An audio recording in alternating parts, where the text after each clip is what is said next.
7x plus 3 le tout au carré égale x moins 1 le tout au carré. Donc, pour simplifier, on ramène tout d'un seul côté. Ça nous fait 7x plus 3 le tout au carré moins x moins 1 le tout au carré. Le tout est égal à 0. Ouais. Donc là, si on réfléchit ensemble, on se dit clairement que si je développe, je risque de tomber sur quelque chose qui est fonction de x au carré, donc c'est pas forcément utile. Donc est-ce que je peux ne pas développer? Donc ne pas développer pour simplifier, il me reste la factorisation. Le problème, c'est que j'ai pas de facteur commun, ce que tu viens d'observer. Mais la question que je t'ai posée par la suite, c'est est-ce qu'on est obligé d'avoir un facteur commun pour factoriser? Quelle est la situation dans laquelle je peux factoriser sans avoir de facteur commun? On a une soustraction et on veut factoriser. Ici, observons la structure de cette écriture. On a un carré, c'est ça? Moins un carré. Oui. C'est-à-dire, en gros, c'est comme si j'avais a carré moins b carré. Oui. C'est la troisième identité remarquable. Donc a au carré moins b au carré, ça donne quoi? Donc je suis passé d'une soustraction à un produit. Oui. Essayons de faire la même chose ici. C'est quoi mon a au carré? C'est 7x plus 3 au carré. Oui. Et b au carré, c'est x moins 1 tout au carré. Et si j'applique cette identité remarquable, qu'est-ce que ça donne? Ça me donne ça moins ça, n'est-ce pas? Oui.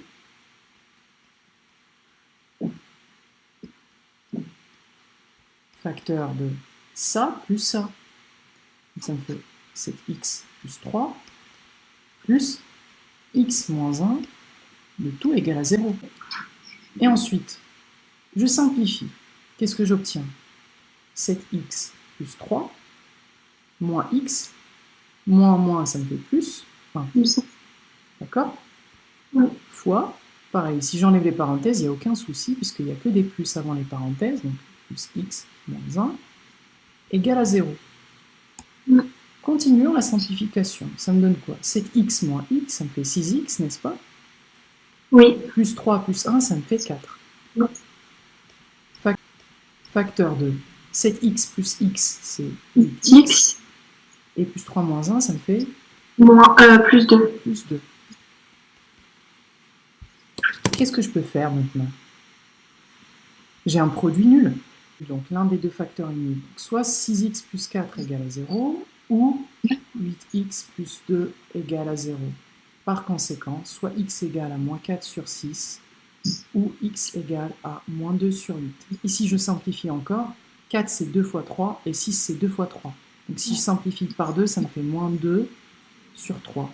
Si je simplifie par 2 ici, ça me fait moins 1 quart. Donc, deux solutions. S égale à moins 2 tiers, moins 1 quart. Il est formidable cet exercice, parce qu'il nous apprend qu'en fait, on n'est pas obligé d'avoir un facteur en commun pour factoriser. Il nous montre que finalement, la troisième identité remarquable sert bien à quelque chose. Parce qu'ici, j'aurais été bloqué si j'avais développé à gauche et à droite. Ouais. J'aurais obtenu quelque chose en fonction de quelque chose au carré. Et le problème ici, c'est que contrairement à la question précédente, je n'ai pas de facteur en commun. Donc je n'ai pas d'autre moyen que d'appliquer la troisième identité remarquable.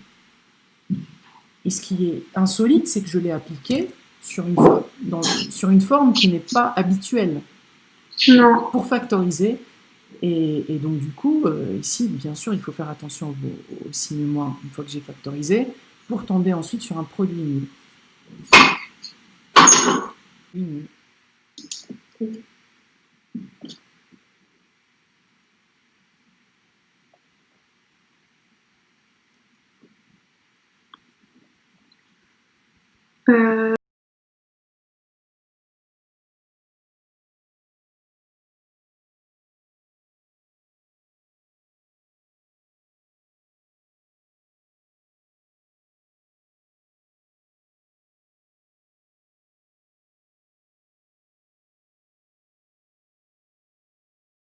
Plus x égale 0, 2x plus 5, facteur de 3x moins 12 égale 0, donc produit nul, soit 2x plus 5 égale à 0, ou bien 3x moins 12 égale à 0.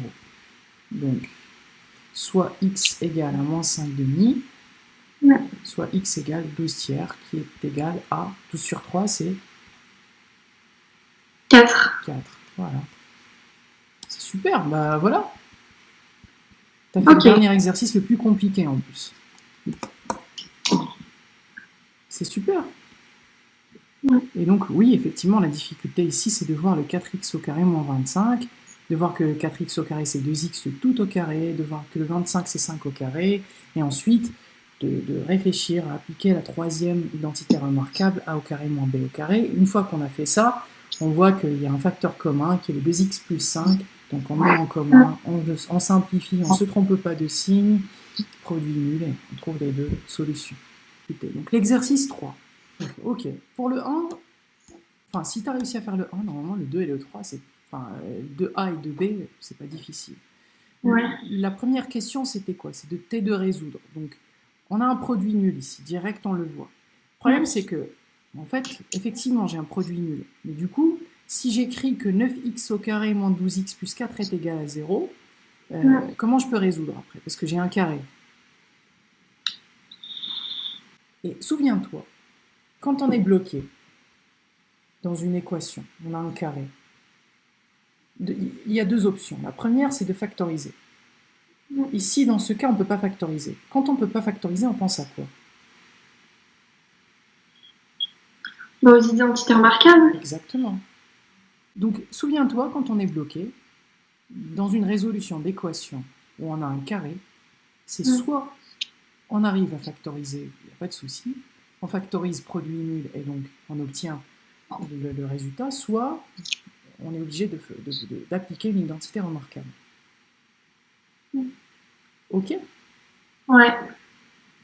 Donc, ici, si on applique l'identité remarquable, laquelle, ce serait laquelle?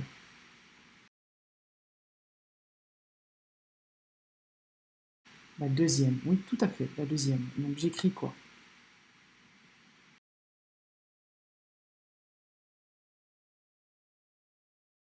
C'est 3x tout au carré, parce que la deuxième identité remarquable développée, j'ai a au carré.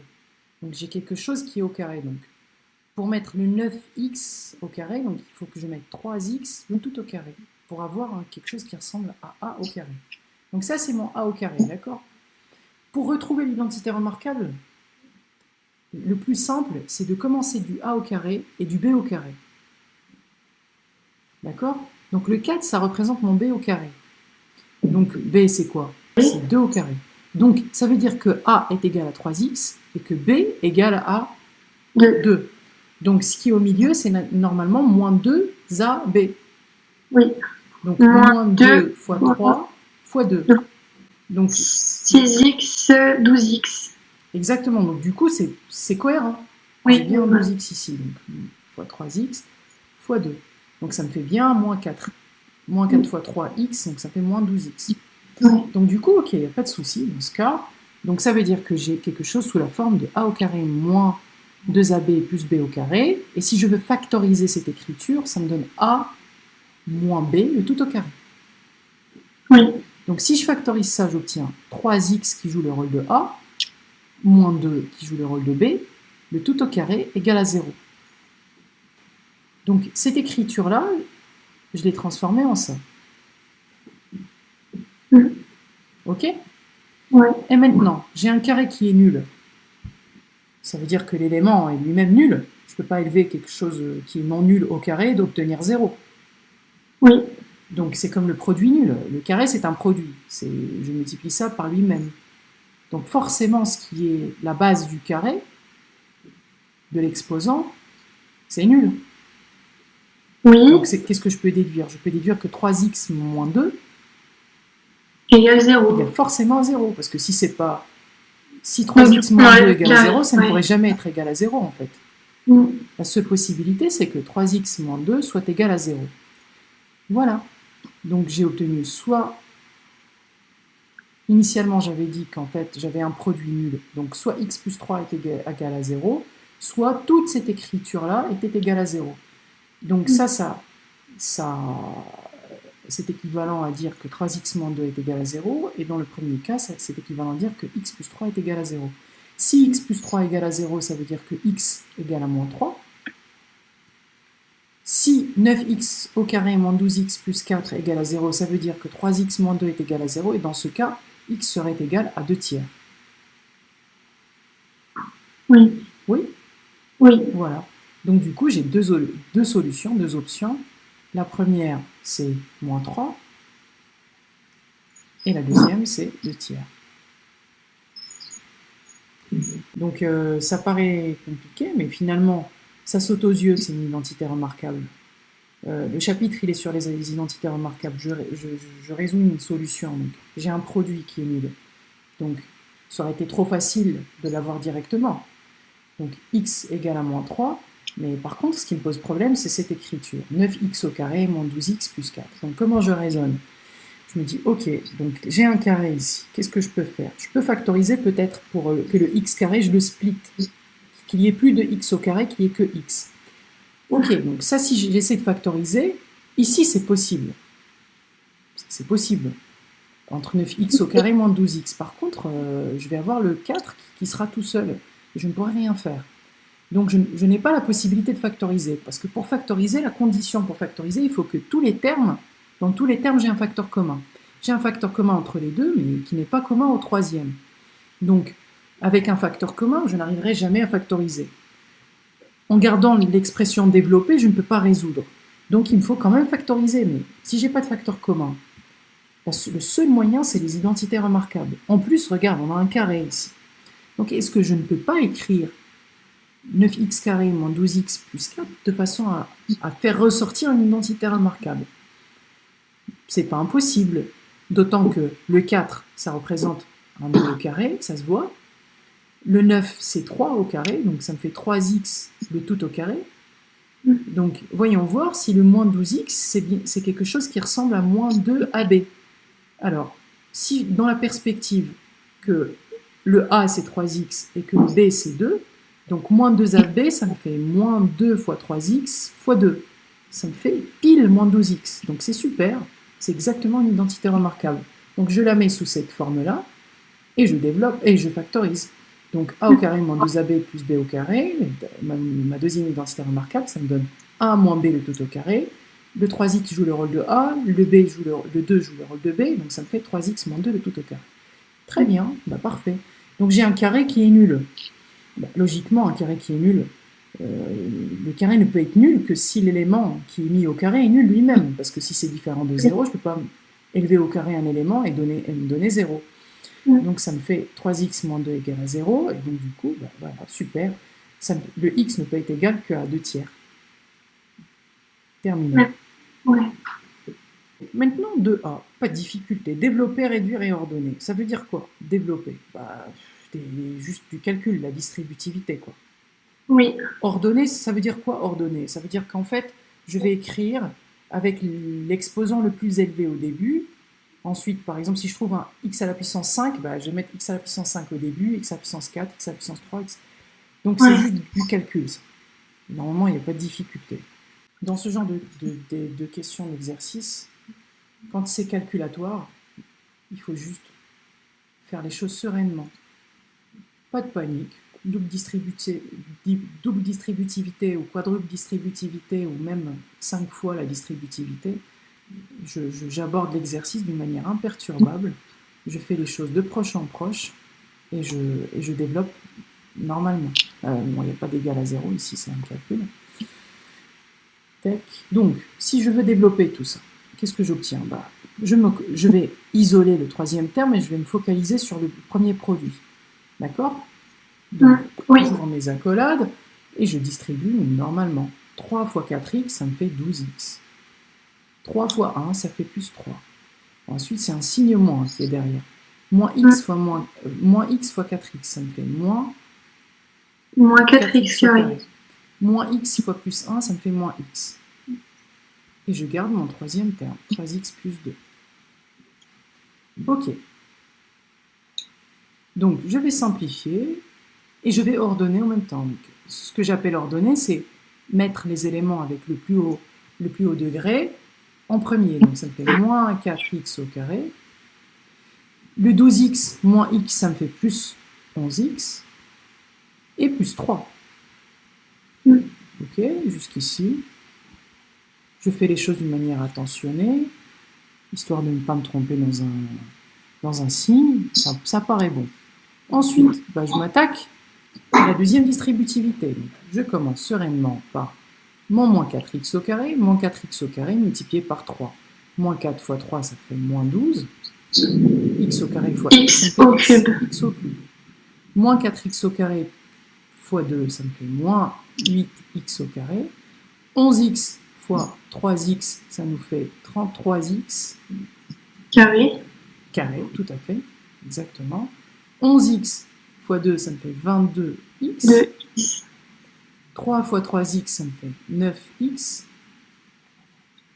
Voilà, 9x. 3 fois 2, 6. Ok, eh ben, je vais simplifier. Moins 12x. Moins 12x au cube, je ne peux pas simplifier, c'est le degré le plus élevé, donc je garde moins 12x au cube.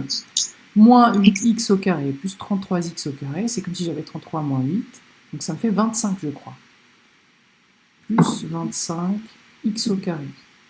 33 moins 8, c'est comme si je faisais 33 moins 3, ça fait 30, moins 5, ça fait 25.